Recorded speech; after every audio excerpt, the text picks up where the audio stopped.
Hello there, fifth graders. Welcome to your next history lesson, which is a review of chapters 3 and 4. So go ahead at the top, write chapter 3 and 4 review. We're going to review chapters 3 and 4 at the same time because they were really about the same thing. They were about long division.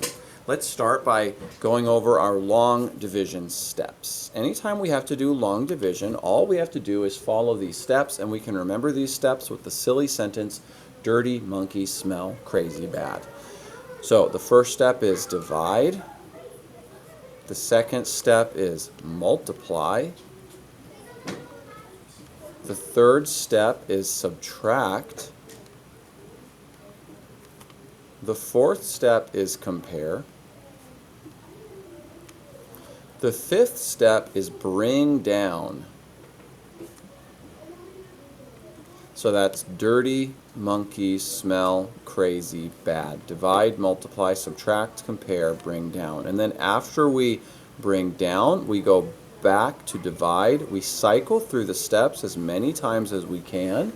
And once we can't cycle through the steps anymore, we do the last step, which you don't always do this step. You only do it when you need to, and that's write your remainder. Sometimes there is no remainder, but if there is one, you write your remainder after cycling through these steps as many times as you can. Okay, let's do our first example. Go ahead and build your den. The dividend, in this case it's 478. The dividend goes in the den and the divisor goes outside, sir. So this is 478 divided by 3. Now the first question we need to ask ourselves is, can 3 fit into 4? And since 3 can fit into 4, the first part of our quotient, or the first part of our answer, the quotient is the answer to a division problem, the first part of our quotient goes above that 4. We start with the first step, divide. 3 can fit into 4 one time. The next step is multiply. We do 1 times 3, and that's 3. The next step is subtract. We do 4 minus 3, and that's 1. Step 4, compare. Is 1 smaller than 3? Yes, that's how we know that this number is correct. After we compare, we bring down the 7 next to the 1. And after we bring down, we go back to step 1, which is divide. But now we're dividing this 3 into this number down here. 3, how many times can 3 fit into 17? Well, since 3 times 5 is 15, and 3 times 6 is 18, 15 is as close to 17 as we can get without going over. So 3 can fit into 17 5 times. We just divided, now we multiply. 5 times 3 is 15. Now we subtract. 17 minus 15 is 2. Now we compare. Is 2 smaller than 3? Yes. Now we bring down. We bring down the 8, the next number in the dividend, and we go back to divide. How many times can 3 fit into 28? Well, since 3 times 9 is 27, and 3 times 10 is 30, 27 is as close to 28 as we can get without going over. So 3 can fit into 28 9 times. We just divided, now we multiply. 9 times 3 is 27. We subtract. 28 minus 27 is 1. Now we compare. Is 1 smaller than 3? Yes. And the next step is bring down, but there's nothing left in the dividend that we can bring down. There's nothing left in the dividend, so we can't do step 5, which means we're finished, and that's where we write our remainder. If there is one, in this case there is, so we write remainder 1. So the answer is 159, remainder 1. Let's do another example with a 1-digit divisor before we move on to doing long division problems with a 2-digit divisor. This one's going to be 217 divided by 7. Remember that the number that's in the den, that's the dividend. The number that's outside, that's the divisor. So 217 is going to be divided into 7 equal parts. The answer to a division problem is called the quotient. Now the first step is divide. We need to ask ourselves, can 7 fit into 2? No, 7 can't fit into 2. Can 7 fit into 21? Yes. So the first part of our quotient goes above that 1. Since 7 times 3 is 21, that means 7 can fit into 21 3 times. Now we multiply. 3 times 7 is 21. Now we subtract. 21 minus 21 is 0. We compare. Is 0 smaller than 7? Yes. Now we bring down the next part of the dividend down here. That was our bring down step. Now we go back to divide. 7 can fit into 7. Since 7 times 1 is 7, 7 can fit into 7 one time. Now we multiply. 1 times 7 is 7.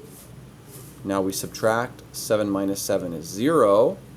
Compare. Is 0 smaller than 7? Yes. The next step is bring down, but there's nothing left in the dividend to bring down. So we're all finished. We don't write our remainder because there's a 0 right here. We don't write remainder 0. We just circle the answer. The answer is 31. So that means 7 could fit into 217 an even number of times. 7 can fit into 217 exactly 31 times. But up here, 3 couldn't fit into, you couldn't get an exact number of groups of 3 out of 478. You can only get 159 groups of 3 out of 478, and then you have 1 left over. So that's what that remainder means. Okay, let's do one where we have a 2-digit divisor. Let's do 2,768 divided by 56. Okay, so now we're doing it with a 2-digit divisor. You do it the exact same way. First step is divide. Can we fit 56 into 2? No, we can't fit 56 into 2. Can we fit 56 into 27? No, we can't fit 56 into 27. Can we fit 56 into 276? Yes. So that means the first part of our quotient will go above the 6. Now, I know it might seem kind of hard to try to figure out how many times 56 can fit into 276. But that's when you use this little trick. You look at the 5 and you look at the 27 and you think, how many times can 5 fit into 27? Maybe that's how many times 56 can fit into 276. Since 5 can fit into 27 5 times, let's try a 5. Now we do 5 times 6, and that's 30. We have to regroup here. Then we do 5 times 5, that's 25, plus 3 is 28. Now, look at this. Can we subtract 280 from 276? No, we can't subtract because 280 is bigger than 276. So that lets us know this number is not correct. This number is too big because 5 times 56, when we multiply 5 times 56, we get a number that we can't subtract with here. We can't do the next step. That means we need to adjust this quotient down. So the 5 didn't work, but 280 is barely too big. It's only 4 too big. So let's only go down 1. The 5 didn't work. Let's try it 4.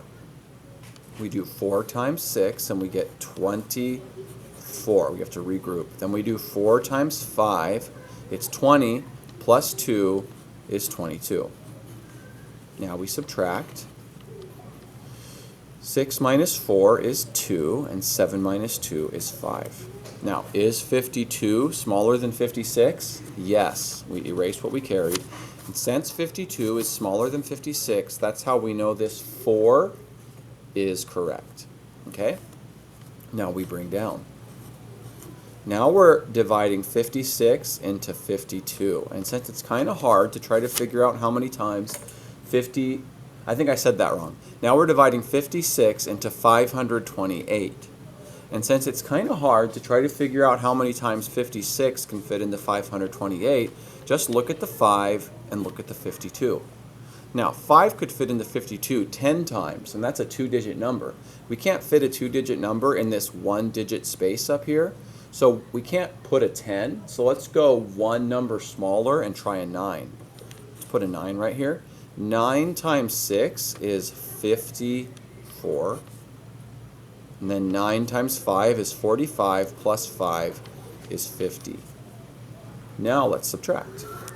8 minus 4 is 4. 2 minus 0 is 2. Is 24 smaller than 56? Yes, we just compared. The next step would be bring down, but there's nothing left in the dividend that we can bring down. So this is where we write our remainder. The remainder is 24. So the answer is 49, remainder 24. Okay, so that's how you do long division with a 1-digit divisor and with a 2-digit divisor. I hope you enjoyed this little review lesson. Go ahead and do your best on the chapter 3 and 4 retest, which is attached below this video. I will catch you next time. Mr. Dauber, signing off.